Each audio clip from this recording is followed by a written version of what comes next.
तो चलिए दोस्तों, अब हम पढ़ते हैं प्राकृतिक वनस्पति और वन्य जीवन के बारे में, जिसको हम अंग्रेजी में कहते हैं natural vegetation and wild life.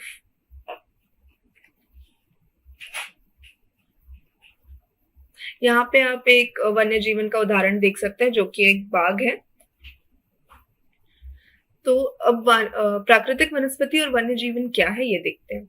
जैव मंडल में सभी जीवित जातियां जीवित रहने के लिए एक दूसरे से परस्पर संबंधित और निर्भर रहती है। इस जीवन आधारित तंत्र को परितंत्र कहते हैं। जैव मंडल मतलब ऐसी कोई भी जगह जहाँ पे जीवन निर्माण करता है, उसे हम जैव मंडल कहते हैं। और वहां की जितनी भी सभी जीवित जातियां जीवित रहने के लिए एक दूसरे से परस्पर संबंधित और निर्भर रहती है, मतलब एक दूसरे के ऊपर संबंधित रहती है और निर्भर रहती है। इस जीवन आधारित तंत्र को हम परितंत्र कहते हैं। प्राकृतिक वनस्पति का वितरण कैसे, ये देखते हैं। पहला जो है वो है वन यानी कि फॉरेस्ट, मतलब जहां पे आप लंबे लंबे पेड़ वगैरह देख सकते हैं और बहुत घने जंगल रहते हैं, उन्हें हम वन कहते हैं। फिर दूसरा होता है घास स्थल, जिसको इंग्लिश में ग्रासलैंड्स कहते हैं, मतलब जहाँ पे थोड़े छोटे बैम्बू जैसे आपके वो रहते हैं पेड़ पौधे, उनको हम घास स्थल कहते हैं। फिर आते हैं आपके गुल्म यानी कि स्क्रब्स, जो छोटे छोटे एकदम झाड़ियों जैसे जो पेड़ पौधे रहते हैं वो रहते हैं गुल्म, मतलब स्क्रब्स। और फिर आते हैं टुंड्रा। टुंड्रा वो रहते हैं, वो एरिया रहता है, वो क्षेत्र रहता है जहाँ पे आपको कभी पेड़ पौधे वगैरह नहीं मिलते। ऐसे क्षेत्र आप अगर देखेंगे तो हमेशा ऊंचाइयों वाले क्षेत्र में ही मिलते हैं। फिर आता है प्राकृतिक वनस्पति और वन्य जीवन का संरक्षण। तो राष्ट्रीय उद्यान, वन्य जीवन अभयारण्य, जैव मंडल निचय हमारी प्राकृतिक वनस्पति और वन्य जीवन को सुरक्षित रखने के लिए बनाए जाते हैं। तो जो राष्ट्रीय उद्यान रहते हैं वो ऐसे क्षेत्र रहते हैं जहां वन्य जीवन को बचाया जाता है आगे आने वाली पीढ़ी के लिए। फिर जो हमारे वन्य जीव अभयारण्य रहते हैं वो वैश्विक रूप से जो राष्ट्रीय उद्यान जैसे रहते हैं उसमें रहते हैं। जैसे जो हमारे क्षेत्र जो रहते हैं जो वैश्विक रूप से माने गए हैं, संरक्षित है, वो वन्य जीव अभयारण्य है। फिर होता है जैव मंडल निचय। जैव मंडल निचय वो है जो इनका वन्य जीवन की संरक्षा के लिए बड़े पैमाने पर विस्तृत है, जो वन्य जीवन की संरक्षा के लिए एक कंट्री से या एक देश के आगे भी विस्तृत है। यहाँ पे आप एक एग्जांपल देख सकते हैं कि रणथंभौर राष्ट्रीय उद्यान, मतलब रणथंभौर नेशनल पार्क में एक बाघ कैसे अपने वो जी रहा है बिना किसी डिस्टरबेंस के, बिना किसी दिक्कत के, क्योंकि वो प्रोटेक्टेड है, मतलब वो उद्यान के उसने गवर्नमेंट ने उनको प्रोटेक्ट करके रखा है, उनका बचाव करके रखा है।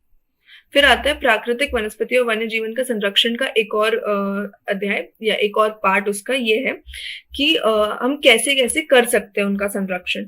तो सबसे पहले होता है सक्रिय घाटियां, झीलों और आर्द्रभूमि का संरक्षण, मतलब जो सक्रिय घाटियां रहती हैं या झील वगैरह रहती है उनको बहुत ज्यादा आप पल्यूट करते हैं, मतलब आप उनको दूषित करते हैं आप इंडस्ट्रियल वेस्ट से। मतलब इंडस्ट्रियल वेस्ट अभी हमने देखा कि औद्योगिकी वाला जो बर्बाद हुआ वाला रहता है उसका उपचार करके डालना चाहिए, ऐसे ही नहीं डालना चाहिए। या फिर उसमें आप प्लास्टिक फेंक देते हैं, कुछ भी फेंक देते हैं, तो वो सब चीजों से इनका संरक्षण बहुत जरूरी है। फिर दूसरा रहता है वन महोत्सव जैसे जागरूकता कार्यक्रम। गवर्नमेंट ने, हमारी सरकार ने वन महोत्सव जैसे बहुत सारे जागरूकता कार्यक्रम ऑर्गेनाइज किए हैं, बनाए हैं। तो वैसे और भी होने चाहिए ताकि लोगों के अंदर अवेयरनेस आए, लोगों को पता चले कि ये जरूरी क्यों है, वन का संरक्षण करना जरूरी क्यों रहता है। फिर आता है पक्षी और जानवरों के व्यापार और हत्या के खिलाफ कानून। आप सभी ने देखा होगा कि पक्षी और जानवरों की जो स्किन रहती है वो बिकती है, मतलब अगर आप देखेंगे तो किसी का हॉर्न बिकता है, मतलब हॉर्न यानी आप ऐसे हड्डी जो रहती है, राइनोसोरस जो आपको पता रहता है उनकी जो हड्डी रहती है वो बिकती है। या फिर जो टाइगर रहता है, जो बाघ रहता है, उसकी स्किन, उसकी त्वचा ऐसे ही बिकी जाती है, लेदर के उसमें बिकी जाती है। तो इन सब की हत्या और उसके जो व्यापार है उसके खिलाफ कानून सख्त होने चाहिए ताकि ये सब चीजें ना हो। और फिर जो आखिरी है वो है CITES अंतर्राष्ट्रीय समझौता। तो CITES अंतर्राष्ट्रीय समझौता एक ऐसा वो है, सरकारों के बीच एक आपसी समझौता है, सहमति है, जिसका लक्ष्य यह है कि जानवरों और पौधों का अंतरराष्ट्रीय व्यापार उनके उत्तरजीविता को हानि ना पहुंचाए, मतलब उनका व्यापार ऐसे तरीके से ना हो जिसकी वजह से वो एक्सटिंक्ट हो जाए, मतलब वो जानवर खत्म हो जाए। फिर यहाँ पे आपको कुछ प्रश्न दिख रहे होंगे। अभी आपका जो अध्याय था उसमें बस उतना ही पढ़ाएंगे, आपका अध्याय खत्म होता है और यहाँ पे हम कुछ प्रश्नों का उत्तर देंगे। तो जो आपका पहला प्रश्न है वो ये है कि मृदा निर्माण के लिए उत्तरदायी दो मुख्य जलवायु कारक कौन से हैं। तो हम लोगों ने जब इसके बारे में पढ़ा था तब मैंने आपको बताया था कि जो जलवायु के जो कारक है दो, वो है, पहला है आपका तापमान और दूसरा है बारिश।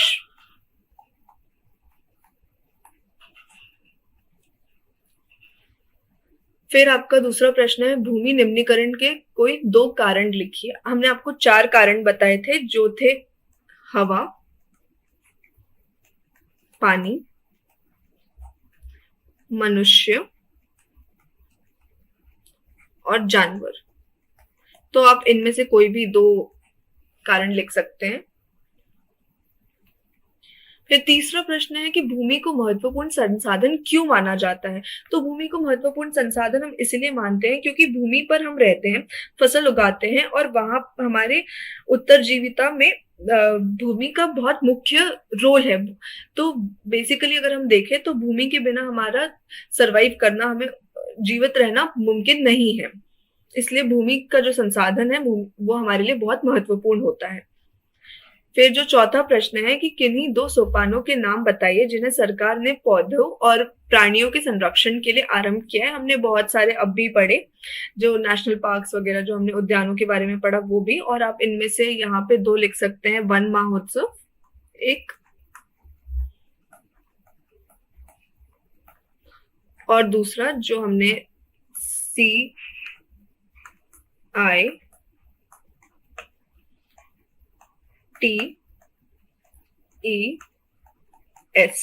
के बारे में पढ़ा, वो अंतरराष्ट्रीय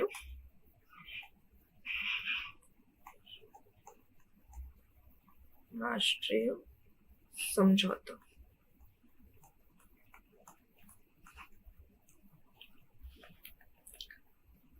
तो हमारा 5वां प्रश्न ये है कि जल संरक्षण के 3 तरीके बताइए। तो जल संरक्षण के हमने अभी 3 तरीके पढ़े, जिसमें से एक था कि आप पेड़ लगा सकते हैं बहुत सारे ताकि आपका जल बचा रहे। दूसरा था कि आप जो इंडस्ट्रियल वेस्ट है, जो औद्योगिकी का जो वेस्ट रहता है, जो खराब वो रहते हैं, वो आप उनका उपचार करके ही पानी में फेंकें। और तीसरा कि आप गंदगी ना फैलाएं, कंटामिनेशन जो है पानी का जो दूषित करना रहता है वो बचाएं। तो चलिए दोस्तों, अब हम दोहराते हैं हमने क्या क्या पढ़ा। तो हमने ये पढ़ा कि वन रोपण, भूमि उद्धार, रासायनिक कीटनाशकों और उर्वरकों के विनियमित उपयोग तथा अतिचारण पर रोक आदि भूमि संरक्षण के लिए प्रयुक्त कुछ सामान्य तरीके हैं। मृदा का संरक्षण, वेदिका फार्म, मल्च बनाना, समुच्चय रेखीय जुताई, रक्षक मेखलाएं, बीज की फसल उगाना, चट्टान बांध और समुच्चय रेखीय रोधिका से हो सकता है।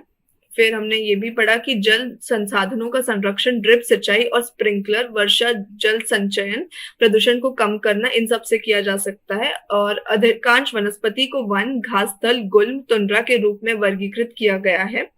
और प्राकृतिक वन्य जीवन का संरक्षण, राष्ट्रीय उद्यान, वन्य जीव अभयारण्य और अवैध शिकार के खिलाफ कड़े कानून से बनाया जा सकता है। तो आज के लिए बस इतना ही। आशा करती हूँ कि जो भी पढ़ाया आपको समझ में आया होगा। धन्यवाद, फिर मिलते हैं।